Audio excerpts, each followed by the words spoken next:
la vigilia di Ferragosto. Oggi scopro come ci si organizza a lungomare, con le tende,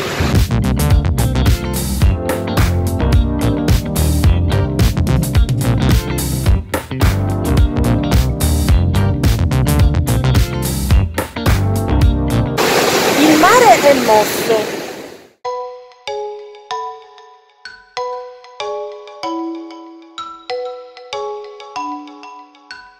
Qui i ragazzi salgono, scendono, spostano le tende perché c'è l'alta marea, quindi l'acqua bagna tutto e continuamente i ragazzi trasportano le tende da una sponda all'altra.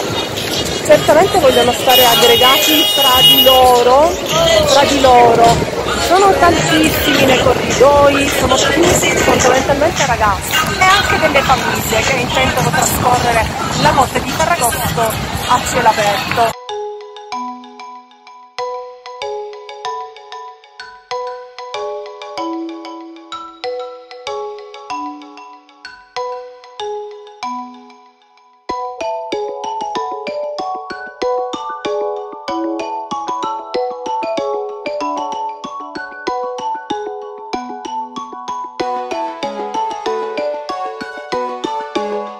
Tramonto e arriva il mare.